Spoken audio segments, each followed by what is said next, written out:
মানে ভাল চৰিত্ৰ পোৱাই নাই পোৱা নাছিলে তেতিয়া কিমান মাৰ খাইছো এই পখৰা ফুৰি হৈ যায় তথাপিও সহ্য কৰি থাকো এই চিৰিয়েল কৰিছো বহুত মান খাইছো চিৰিয়েলত প্ৰথম অৱস্থাত আৰু মানে ঠিকাদাৰ এটা মানে সেই ষ্টেডিয়ামখন ফুটা হ'ল ফুটা হলে তাতে কৈছে ষ্টেডিয়ামত খেলি থাকোতে পানী সোমাল নহয় বৰষুণ পৰোতে এতিয়া মই কৈছো মইতো এনেকুৱা নাই যে ষ্টেডিয়ামখনতো এনেকুৱা বস্তু নহয় যে যদি চাইকেলৰ পামচাৰ হয় পামচাৰ হলে আমি চাব পাৰো ক'ত ফুটা আছে পানী এনেকে দি এতিয়াতো মই ষ্টেডিয়ামখন বনাইছো ক'ত ফুটা হৈছে মইতো ষ্টেডিয়ামখন দানি আনি পেলাই ব্ৰহ্মপুত্ৰত ডুবাই চাব নোৱাৰো এনেকুৱা ধৰণৰ টপিক লৈ পেলাই আমি তেতিয়া সেইবিলাক একদম লাইভ টেলিকাষ্ট হৈছিল কমেডি শ্ব'ত মানে যেনেকে তোমাৰ মঞ্চৰ শ্ব'টো কমেডি কৰা ইমান সহজ নহয় তুমি যদি প্ৰথম এণ্ট্ৰিতে যদি তোমাক দুটা ডাইলগ দিয়াৰ পিছত যদি নলয় তুমি পিছত যিমানেই তুমি কাপোৰ খুলি দিলো তোমাৰ কথা নহয় আমি কলে চাও এইফালে ই বা তাৰ হেৰি মানে অট্ৰিফলে চাদা ওলাব তাৰ হেৰি চোৱা ই মানে তেতিয়া মানে পাব্লিকে হাঁহি দিলে নহয় সেই ৰসটো সিও ললে কিন্তু এই যে নাটক নাটক নাটক নাটক নাটক হৈ আছিল পৰ্দালৈ ফটককে অহাৰ কেতিয়া অহা হ'ল পৰ্দালৈ তেতিয়া মানে যেতিয়া নাটক কৰি থাকো তেতিয়া মানে চিৰিয়েল টিৰিয়েল বিলাকো দেখি থাকো তেতিয়া বিদ্যুৎ দাৰ এখন হেৰি আছিল বিদ্যুৎ চক্ৰৱৰ্তী এখন চিৰিয়েল কৰিছিলে গুৱাহাটী দূৰদৰ্শনৰ কাৰণে তদন্ত নেকি তদন্তখন সেইখনত তাৰমানে তাৰ আগতে মই কিন্তু এখনত হেৰিত কৰো মানে বৰ্ণালী চিৰিয়েলখন যে আছিলে জন্মি গলতে যে আমাৰ হেৰি আমাৰ জগদীশ দাই ডাইৰেকশ্যন দিছিলে তাতো মানে মোৰ জীৱন এটা ভাল কাহিনী তাৰমানে তাত যিদিনা মুহূৰ্ত হয় চিনেমা চিৰিয়েলখন মুহূৰ্ত হবৰ দিনা প্ৰডিউচাৰৰ তেখেতৰ কিবা অলপ হঠাৎ মানে অসুখ হ'ল হোৱাৰ কাৰণে ডক্টৰ তাত লৈ গ'ল মানে মুহূৰ্ত শ্বটটো নহ'ল আৰু তেওঁলোকে সামৰিকভাৱে হেৰি কৰি তাতে বহুত প্ৰসাদ চাই চব মানুহ গুচি গ'ল আৰু তাৰপিছত তেখেতে চব যোৱাৰ পিছত তেখেতে ভাল পালে নেকি মানুহজনে ভাল পাই গাড়ী লৈ আহি গ'ল আহি যাতেতো কোনো এক্টৰ নাই তেতিয়া তাৰমানে চব গুচি গ'ল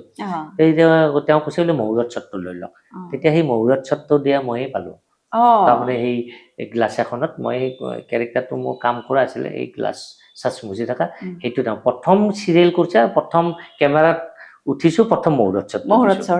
বেলেগ বিলাক গুচি যোৱাৰ ভাগ্যত মোৰ হ'ল নহলে মোক ক'ত বহু হেৰি মহুৰত শ্বট দিব কত ভাগে ভাগে এক্টৰ বিলাক আছিলে তাৰপিছত সেইটো কৰো তাৰপিছত বিদ্যুৎ দাহঁতৰ হেৰি কৰো তাতে মানে এতিয়াও চিৰিয়েলতো সেনেকুৱা আৰু ক'ৰবাত ধৰা এই ক'ৰবাত লুকাই থকা চোৰ এই কোনোবাই ক'ৰবাত ধৰা একেলগে কাৰোবাক মাৰিলে এই মাৰ খোৱা সেইবিলাক কৰিছিলো মানে ভাল চৰিত্ৰ পোৱাই নাই কিমান মাৰ খাইছো এই পখৰা ফুৰি হৈ যায় তথাপিও সহ্য কৰি থাকো এই চিৰিয়েল কৰিছো বহুত মান খাইছো চিৰিয়েলত প্ৰথম অৱস্থাত এই মাৰা কেৰেক্টাৰ কিবা কেৰেক্টাৰ সেইবিলাক মানে এনে আমি যে চাব যাওঁ কিবা কৰিব গ'লে এই হেৰি কৰ এই তুমি এইটো কেৰেক্টাৰ কৰি দিলা আমিতো নাজানো কি কেৰেক্টাৰ কলো মানে নহয় মই মাৰ খাব লাগে ক'ৰবাত চোৰ খেদিছে চোৰ খেদিলে এনেকে মাৰ খাই যায় কিন্তু আমি তেতিয়া আমাৰ সেইটো সময়ত আমি আৰু ভাল মানুহ পাইছিলো ভাইদা আমাৰ ভাইদাৰ গোটটোৰ লগত আমাৰ এটা খুব ৰাজীৱৰ থ্ৰুদি তাৰমানে ৰাজীৱৰ মানে ভাইদাহঁতৰ লগত বহুত আগৰ সম্পৰ্ক আৰু সেইলৈ আমি ভাইদাৰ লগতো আমাৰ সম্পৰ্কটো গঢ়ি ভাল হৈ গ'ল তেতিয়া ভাইদাই যিমান বিলাক নাটক লিখিছে আমি কিন্তু প্ৰত্যেকখন নাটকে আমি কৰিছো ভাইদাই লিখি থৈ যোৱা নাটক আমি তেতিয়া ভাইদা আছেও আমাৰ তেতিয়া প্ৰফেশ্যন বুলি এখন আছিলে বহুত নাটক কৰিছো ভাইদাই আমাৰ য'ত হয় তাতে নাটক চাবও যায় নিজে ডাইৰেকশ্যনো দিয়ে হেৰিও কৰে ভাইদাও খুব হেৰি মানুহ আছিলে খোলা মানুহ আছিলে পইচা পাতি নাই এই স্ক্ৰিপ্টটো লিখি থাকে কাগজ লৈ লিখি থাকিল এইটো পেজ লৈ যাচোন ৰিহাৰ্চেল কৰ সেনেকুৱা টাইপ আছিল কিন্তু নিজৰ মাথাত গোটেইখিনি বস্তু সোমাই থাকে এই যে মঞ্চৰ পৰা পৰ্দালৈ অহা হ'ল পৰ্দালৈ আহি লাহে লাহে লাহে লাহে ভাল চৰিত্ৰলৈ মানে উন্নত হ'ল মানে প্ৰমিনেন্ট চৰিত্ৰলৈ অহা হ'ল প্ৰথম যিটো মানে ভাল চৰিত্ৰ এইটো চৰিত্ৰ মোৰ বা একদম তাৰপিছত তাৰমানে তোমাৰ ধৰা কেৰেক্টাৰ বহুত কৰিছো খিচিৰিত পাৰ্টিকুলাৰ এটা কেৰেক্টাৰ কৰা নাই বিভিন্ন ধৰণৰ কেৰেক্টাৰ কৰিছো ডক্টৰৰ কেৰেক্টাৰ কৰিছো জ্যোতিষীৰ কেৰেক্টাৰ চব কিন্তু একদম হেৰি মানে হেৰি কেৰেক্টাৰ হিচাপে ভাড়াঘৰৰ কলিতা পুলিচ একদম দীঘলীয়া আৰু তোমাৰ ধৰা সেইটোত মানে বহুত মানুহে মানে ৰৈ যোৱা কেৰেক্টাৰ সেইটোত মানে খুব দীঘলীয়াকে কৰিছে এইটো কেৰেক্টাৰ এই যে ছোৱালী হ'ব লগা হয় ছোৱালী হ'ব লগা হলে তাৰ হেৰিটো কি মানে প্ৰথম কাক কাক চোৱা হয় যে এইজনী নিচিনা মই হ'ম বা এনেকুৱা কৰিম, এই কথাটো সেইটো মানে analysis টো কেনেকে এতিয়া হয়? আমি তেতিয়া খিচিৰিত কৰিছিলো, যিবিলাক মহিলা পলিটিকেলে হওক বা এনেই হওক, যিখিনি মহিলা কিবা এটা ওলাই গ'ল মাৰ্কেটত, মানে বদনামেই হওক সদনামেই হওক, মানে পলিটিকেল হওক যি নহওক, সেইটো ওলাই গ'লে সেই কেৰেক্টাৰটো লৈ ললো, সেই কেৰেক্টাৰটো লৈ পেলাই সেই লৈ কৰি দিলো। সেই কেৰেক্টাৰটো চাগে চোৱা হয় খুব খুব চোৱা হয়। আমিতো এনেও কৰিছো, আমি যেতিয়া এনি টিভিত আমি প্ৰথম আমি এনে কওকচোন যে আমাৰ যিবিলাক টক শ্ব' হয়, এতিয়া টেলিভিশ্যনত যিবিলাক টক শ্ব' আমি তেতিয়া আমি ডাইৰেক্ট আমি টেলিকাষ্ট টক শ্ব' কৰিছো, ডাইৰেক্ট। তাৰমানে তেতিয়া আমাক মানে মাতং সিং আছিলে, তেখেতে আমাক কৈছে তহঁতে পাৰিবি, আমাক কিন্তু বহুত মৰম কৰিছিল মানুহজনে, মানে আমাক বেলেগ সন্মানো দিছিলে। তেতিয়া খিচিৰি তেওঁৰ বিৰাট ফেমাছ তেওঁলোকৰ চেনেলত। তেওঁ মানে কৈছে বোলে নাই তহঁতে হেৰি কৰিব নালাগে, আমাক আৰু তই তই গৈ মাতিছিল মৰমতে, তহঁতে এই নাই এইটো কৰিব নোৱাৰা, মুখেদি যদি বেয়া কথা চথা ওলাই যায়। তেওঁ কৈছে বোলে নহয় আমি কৰিমেই। তেতিয়া মানে হেৰি ওলাইছিল, তাৰমানে তোমাৰ নেশ্যনেল গেমছৰ মানে উৎসৱ হৈ ঠিকাদাৰ বিলাকে যে তেতিয়া তোমাৰ ধৰা হেৰিবিলাকৰ দাম কমি, এই পেকেট লাঞ্চৰ বদনাম হ'ল, এই তোমাৰ ষ্টেডিয়াম ফুটিল কিবা এইবিলাক বহুত হৈছে, সেইবিলাক টপিক উল্লেখ কৰিছিলো। ধৰা মই এতিয়া টক শ্ব' চলি আছে, মই এজন ঠিকাদাৰ, মই ঠিকাদাৰ এজন আছে, বিজিতে ৰাজীৱ এটা ঠিকাদাৰ, কমল দা বা এটা মাৰোৱাৰী ঠিকাদাৰ, এই তাতে মানে টক শ্ব'ত সুধি আছে যে আপুনি যে এইটো কৰিলে পেকেট লাঞ্চত আপুনি কি দিছে? মই মাৰোৱাৰী সেই কামটো কমল দাই পাইছিলে, মাৰোৱাৰী মানুহ, কৈছে মই 600 টকাত মাৰ্কেটত ওলাই গৈছে, পেকেট লাঞ্চত 600 টকা দাম, কিন্তু পেকেট লাঞ্চত কি দিছে? কণী, কল আৰু ব্ৰেড, সেইটোতো 50 টকা মান হ'ব। তেতিয়া কমল দাই কয় বোলে এইটো চাক, এইটো কোনোবাই বেলেগে লৈছিলে, মই লৈ পেলাই আৰু বেলেগক চাব কণ্টেক্ট দিছো। তাৰপিছত তাই আৰু এজনক চাব কণ্টেক্ট দিয়ে, যাই আহি চাব কণ্টেক্টটো মোৰ তাতে পৰি গ'ল, মোৰ তাতে পৰিলে মই 150 টকা পাই গ'লো।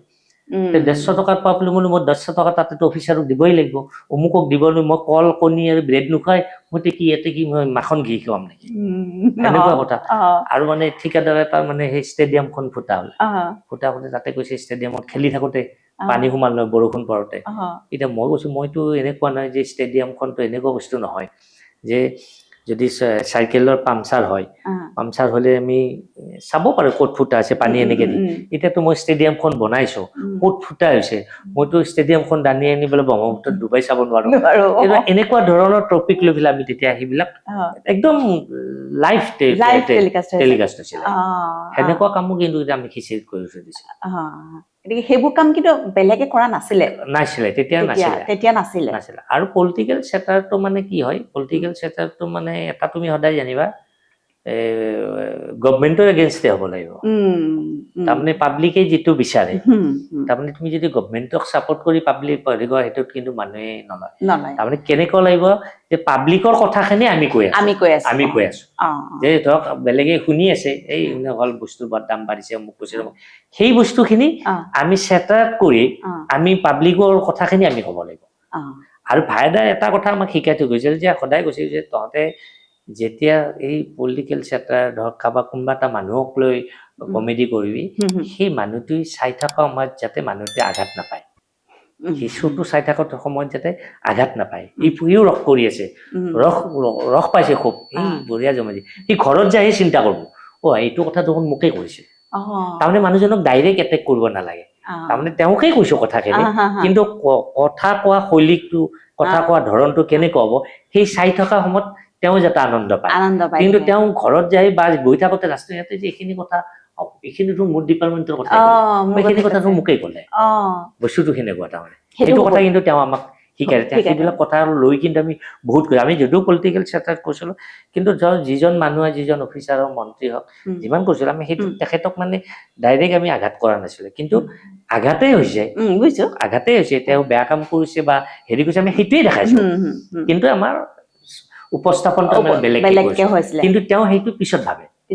কিন্তু এনেকে শ্ব' চলি থাকোতে কেতিয়াবা কোনোবাই অপ'জ কৰিছেনে বা হেৰি কৰিছেনে, মানে বিৰূপ মনোভাৱ মন্তব্য কৰিছেনে? নাই কৰা নাই। কিন্তু তুমি আটাইতকৈ ডাঙৰ প্ৰব্লেমটো হ'ল, ডাঙৰ হেৰিটো হ'ল কমেডি শ্ব'ত, মানে যেনেকে তোমাৰ মঞ্চৰ শ্ব'টো কমেডি কৰা ইমান সহজ নহয়। তুমি যদি প্ৰথম এন্ট্ৰিতে যদি তোমাক দুটা ডাইলগ দিয়াৰ পিছত যদি নলয়, তুমি পিছত যিমানেই তুমি কাপোৰ খুলি দিলেও তোমাৰ কথা নহ'ব। এই প্ৰথম এন্ট্ৰিটোতে যদি তুমি ডাইলগ দি পেলাই যদি মানুহক এবাৰ দিব পাৰা তাৰপিছত তুমি যি ইচ্ছা তাকে কৈ থাকা ছবি লৈ ল'ব সেইটোত যদি তুমি মাৰ খাই দিলা প্ৰথম এন্ট্ৰিতে তাৰপিছত তুমি কান্দি দিব লাগিব নলয় আৰু অডিয়েন্সে কিবাকে শেষ কৰিলে হয় আৰু সেইকাৰণে প্ৰথম এন্ট্ৰিটো ভাল হ'ব লাগে এন্ট্ৰিটো যদি ভাল নহয় এন্ট্ৰিটো জোৰদাৰ কৰিবৰ কাৰণে কি কৰা যায় এন্ট্ৰিটো জোৰদাৰ কৰিবৰ লগত তাৰমানে কি হয় আমি প্ৰথম যায়ে অডিয়েন্সক লওঁ তাৰমানে টাৰ্গেট কৰি আচ্ছা প্ৰথম গৈয়ে অডিয়েন্সক ধৰে ধৰক এই যে কিছুমানে ধৰা এই সৰু সৰু টিলিঙা ল'ৰা থাকেতো এই মঞ্চৰ কাষতে এই অমুক হ'ল এই অমুক এইবিলাক চিঞৰি থাকে নহয় সিহঁতে আমি ক'লে চাওঁ এইফালে ই বা তাৰ হেৰি মানে অট্ৰিফিলে চাদা ওলাব তাৰ হেৰি চোৱা মানে তেতিয়া মানে পাব্লিকে হাঁহি দিলে নহয় সেই ৰসটো সিও ল'লে কিন্তু তাক যে কৈ দিলো নহয় এই পাব্লিকে যদি হাঁহি দিয়াৰ পিছত তুমি আৰু কৈ থাকা লৈ থাকিব কিন্তু নহ'লে তোমাৰ কিন্তু বিৰাট ষ্টেজ প্ৰগ্ৰেম কৰাটো ইমান সহজ কথা নহয় বহুত জেগাত দিগদাৰো পাইছো মই নকলো এইটো সেয়াও হৈছে আমাৰ নহয় মানে প্ৰগ্ৰেম যেতিয়া চলি আছে মানে এনেকুৱা এটা চিটুৱেশ্যন কেতিয়াবা হৈছে নাই যে মানে পাৰা নাই আমাৰ প্ৰগ্ৰেম লোৱা কমটো পোৱাই যায় ন কমটো পোৱাই যায় প্ৰগ্ৰেম লোৱা নাই কাইলৈ পৰা আৰু নকৰো এইবিলাক শ্ব'টো এনেকুৱা ধৰণৰ ভাৱ হয় নহয় হয় কেতিয়াবা এনেকুৱা কিন্তু তুমি যদি চোৱা নেক্সট ইয়াৰটো তুমি যদি তেওঁলোকৰ ওচৰতে সেই এখন ফাংচন কৰিব মাতে তাতে আৰু ল'লে কেতিয়াবা অডিয়েন্সক ক'ব আৰু কেতিয়াবা অডিয়েন্স আৰু কিছুমান জেগাত অডিয়েন্স আছে নাহাঁহে তাৰমানে খোলাকৈ চিঞৰি তৰি নাহাঁহে কিন্তু ৰস লৈ আছে তেতিয়া আমাৰ ভাব কি মানুহে হাঁহি চাহি নাই কিন্তু নামি অহাৰ পিছত ষ্টেজত নামি অহাৰ পিছত এই বঢ়িয়া লাগিল দেই আপোনালোকৰ শ্ব'টো চাবৰ কাৰণে ৰৈছো আমি আপোনালোক নাহে হাঁহা নাই দেখোন আমি পুৰা ফূৰ্তি পাই আছো কিন্তু অডিয়েন্স আৰু সেনেকুৱা অডিয়েন্স আছে